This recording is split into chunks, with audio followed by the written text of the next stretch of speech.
ជំរាបសួរអ្នកទាំងអស់គ្នាសូមជួយ follow ម្នាក់មួយផងអរគុណស្ថានភាពនៅព្រំដែនពេលនេះគឺមិនថមថយដូចអ្វីដែលយើងបានគិតនោះទេរដ្ឋមន្ត្រីក្រសួងការបរទេសថៃបាននិយាយថាគ្មានបទឈប់បាញ់ជាមួយកម្ពុជានោះទេនេះបើយោងទៅតាមកាសែតនៅក្នុងស្រុកថៃដូចជា Khao-Short និង Bangkok Post បានចុះផ្សាយប្រងព្រឹត្តអំពីសម្ដីរបស់លោកស៊ីហាសាក់ភួងកេតកែវរដ្ឋមន្ត្រីក្រសួងការបរទេសថៃបាននិយាយនៅរសៀលថ្ងៃទី13ខែធ្នូឆ្នាំ2025ថាគ្មានបទឈប់បាញ់ទេជាមួយកម្ពុជាយើងជាជនរងគ្រោះប្រើសិទ្ធិការពារខ្លួននៅរឿងអីត្រូវចរចារដ្ឋមន្ត្រីការបរទេសរូបនេះបានលើកឡើងថាអ្វីដែលលោកប្រធានាធិបតីសហរដ្ឋអាមេរិកលោក Donald Trump ថាថៃនិងកម្ពុជាព្រមឈប់បាញ់គ្នានោះគឺមិនបានឆ្លុះបញ្ចាំងពីការពិតឡើយថៃត្រូវបានកម្ពុជាឈ្លានពានម្ដងហើយម្ដងទៀតដូច្នេះថៃមានតែបាញ់តបទៅវិញនាយករដ្ឋមន្ត្រីម៉ាឡេស៊ីលោកអាន់វ៉ាអ៊ីប្រាហ៊ីមក៏បានទទូចឲ្យថៃនិងកម្ពុជាឈប់បាញ់គ្នាចាប់ពីម៉ោង10យប់ថ្ងៃទី13ខែធ្នូនេះទៅដោយសហរដ្ឋអាមេរិកនឹងចាប់ផ្ដើមដាក់ផ្កាយរណបត្រួតពិនិត្យហើយក្រុមអ្នកអង្កេតការអាស៊ាន AOT នឹងចុះអង្កេតផ្ទាល់ផងដែរ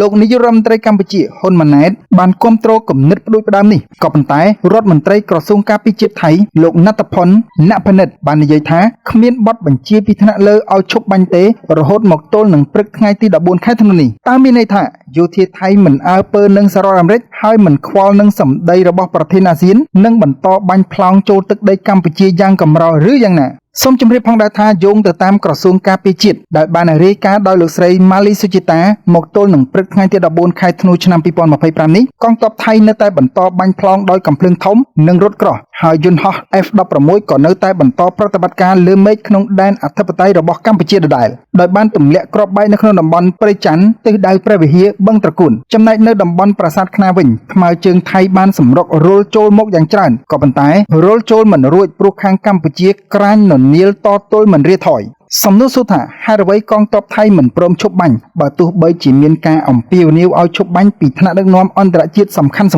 យើងឃើញថាក្នុងរយៈពេលចុងក្រោយនេះស្ថានភាពតានតឹងនៅតាមព្រំដែនកម្ពុជាថៃបានកើតឡើងយ៉ាងធ្ងន់ធ្ងរបើទោះបីជាមានការអំពាវនាវពីមេដឹកនាំនិងបុគ្គលសំខាន់នៅលើឆាកអន្តរជាតិក៏ដោយគឺឲ្យភាគីពាក់ព័ន្ធបញ្ឈប់ការបាញ់ប្រហារក៏ប៉ុន្តែជាក់ស្ដែងសកម្មភាពយោធាគឺនៅតែបន្តកើតមាននិងកាន់តែខ្លាំងឡើងសំណួរដែលមានគេចោទសួរច្រើនបំផុតនោះគឺថាហេតុអ្វីបានជាថៃមិនខ្លាចការអំពាវនាវទាំងនេះអ្នកវិភាគមួយចំនួនបានបញ្យល់ថាការអំពាវនាវឬការគំរាមតាមផ្លូវនយោបាយគឺមិនស្មើនឹងការបង្ខំដោយកម្លាំងយោធាទេពាក្យថ្លែងការណ៍ពីមេដឹកនាំអន្តរជាតិគឺជាសម្ពាធផ្លូវការទូតក៏ប៉ុន្តែមិនមានអាវុធឬកម្លាំងយោធាភ្ជាប់មកជាមួយឡើយដូច្នេះភាគីដែលកំពុងធ្វើសកម្មភាពយោធាអាចនឹងមិនមានអារម្មណ៍ថារងសម្ពាធនោះទេមូលហេតុមួយទៀតគឺតួនាទីរបស់កងទ័ពនៅក្នុងប្រទេសថៃ